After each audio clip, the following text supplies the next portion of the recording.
There's lots of them, okay? Now what I would do, and let's assume that I had not taken into account all of the no follow links. So I just skipped that step because it was going to take forever. But now I have a whole bunch of pages that I can look to. There are a lot of pages that should be getting a redirect, right? And so all you need to do to get a whole bunch of, and I'll show you an example. Like we look at this. Here's a cement truck rollover. We can verify that someone's linking to that and that this is going to 404, page not found. Okay? Yeah. Yeah. Well, my question was not that. So, why not just go to Webmaster Tools, download all these 404s? So you're not going to get everything. This is a much better way to get this. What Webmaster Tools is giving you are the 404s that they know exist by spidering your site, right? So when we did this the first time where we looked at elinelaw.com and we got 2 404s, that's what you're going to get out of Webmaster Tools. What you're not going to get out of Webmaster Tools are all of the external sites that are pointing to pages that don't necessarily exist. And so this is a much more comprehensive way to get a feel for what's missing out there. Thanks for clarifying. Yeah. Very interesting. By using historical index. What's that? Why using historical index? Because this is what's happened, and I see this over and over again. When you use a historical index, you're getting a much larger data set. You're getting a link that existed a long time ago, right? And what I'm really looking for, what frequently happens, and I'm running into this right now with a big box provider. So big box provider takes over an account and they do a website redesign. But they don't bother to look at the entire sitemap of a existing site and make sure that every single one of those pages is 301 redirected. And because they didn't do that, they have just cut the number of links going to the site, to any page that's not a 404 site, by 10% or 15% or even 1 or 2%, right? And so and the reason I asked for an example that's of a site that's been kind of rebuilt over and over again is very frequently when you get a designer who doesn't know 4/5 of anything about SEO, or you get a big box provider who's just vomiting out websites on a template, they don't take this step to see what are the links that we need to preserve.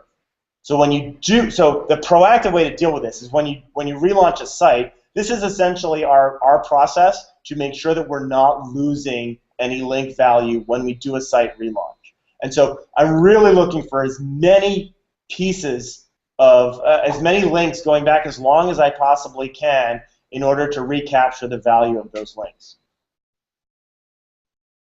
It's pretty amazing, Conrad. So what do I have to pay you to get this shit over to me? Well, this is, I mean, this was pretty, just rewatch the video, walk through all the steps, ignore the pieces that I skipped one step before we went back. But it's fairly easy. Now, the one thing that we skipped, Michael, is it's very possible that all these 404s are already no-follow links, but I doubt it, right? I think you would be very wise to go through, get this 404 list, I can even email it to you, and just 301 everything. And if you can do that for me, I'll send you a check. Make it happen. Don't send me a check. I didn't record the first part because I don't want my competitors watching this. Okay, I actually like that. So I'll send you this list, and if anyone needs help, I'm happy to kind of send you an email of the basic steps. I just kind of jotted them down on my notebook while I was doing this. But the cool thing, Michael, if you do this and you 301 everything, it would be really cool to come back and tell us if there's been an impact to search traffic, right? This is, that's what we really want to see. Let me see if I can find those graphs again.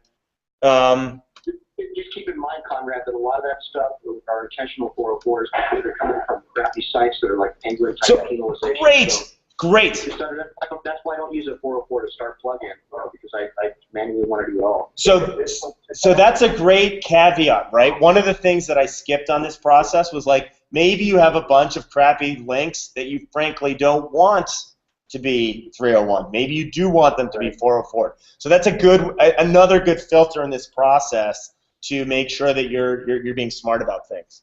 Yeah. Conrad, I was going to say one more thing about that. You might want to encourage people to download their disavow file and merge it into that list to make sure that you're not doing exactly what was just said. Right. Which is to redirect those horrible links back to your site that you just spent 10 hours going to the disavow file trying to get back into. Right. This is a super big important point that I didn't gloss over. I skipped. There are bad links out there, right? And kind of the process I walked you through was using the presumption that all the links are good. There are a bunch of bad links out there. Filtering out the bad stuff in this process is absolutely vital. Well, Joe just came up with a solution. Just merge the disavow list. Yep. One more thing to add to this is, the streaming call that you did there. Yeah. If you look at 301, and then you look at where the destination 301 is, and you recall that, because if you have more than 3 lots, you're losing a ton of juice. So if you did find, without, basically what I'm saying is, you need to look at the 301s also, and make sure you don't have multiple hops there, because stuff not like that. It'll be down to the figure, and each hop they're losing 15 to 20%. So. Yeah, so that's another process we do. We call this 301 daisy chain. And so there's a whole other process that you want to go through to the extent that you can identify. And a 301 daisy chain is essentially saying it's a redirect to a redirect to a redirect to a redirect. And that absolutely kind of waters down the value of any link pointing to anywhere within that chain, especially at the top of the chain. And so you get these 301 daisy chains, and the easiest way to change them is to just cut all the links in the chain and make sure that 301 is completely, it's a direct, this is where this is currently going. But if you 301 something to another page that's 301, you're creating a daisy chain and you're losing value. One more question. Why not, rather than 301, why not add content, create a page rather than 301 redirect? That's what I did. I just created those pages and other content on them. So in many cases, what we find, and I think this is like a great one-to-one kind of situation, in many cases we will find that this is often done accidentally with a site redesign, right? So it's not like, let me see if I can find a good example on this. It's not like, I can't find a good example. Big rig collision special needs, okay? It's not like Michael doesn't have content about big rig collisions. It's that content lives somewhere else, okay? So that's one thing that I would really think about doing. Another thing that we have struggled with internally is if you drop a practice area, like we no longer do X, Y, or Z, how do you handle the content that used to be there, right? Do you 301 that to a page that's kind of maybe the home page? Or do you rewrite the content and say, hey, we don't do this anymore, but we recommend you hire Bill, the attorney across the street? So figuring out what you want to do with the content is a good idea. Generally what we find is that the content already exists, it just exists somewhere else. And one of the things that I am very cautious about is very large sites that continue to add content. I tend to find that the more aggressive, especially in PI, the lawyer is, the more they've listened to the content is king mantra, and the more willing they are to just continue creating more content.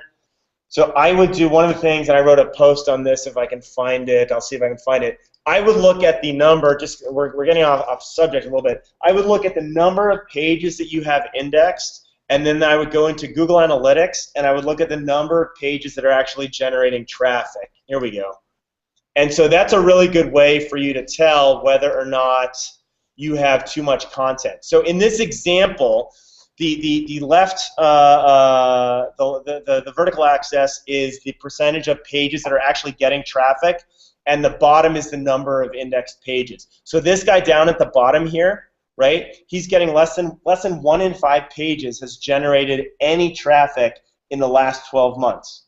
And yet he called me asking whether or not he should continue writing 2 blog posts a day, right? And I was like, no, that's not your problem. So you need to think about where you fall on this kind of spectrum.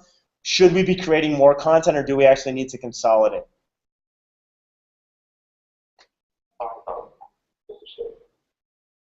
Yeah, that's something Joe touched on earlier.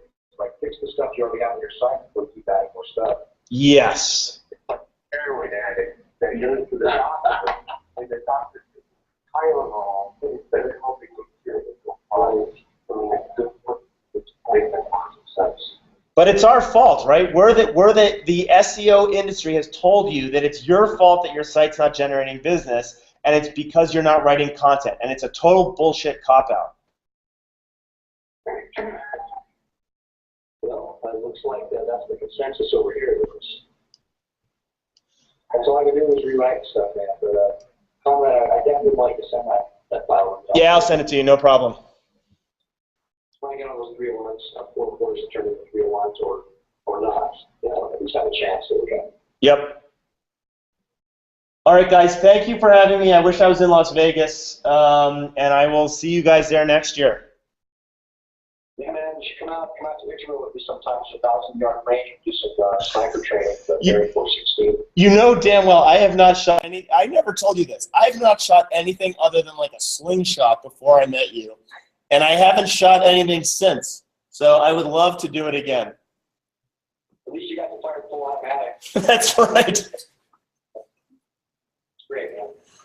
All right, guys, thanks for having me, and enjoy the rest of the day. All right, Conrad, thanks, buddy. Have a good one, man. Bye.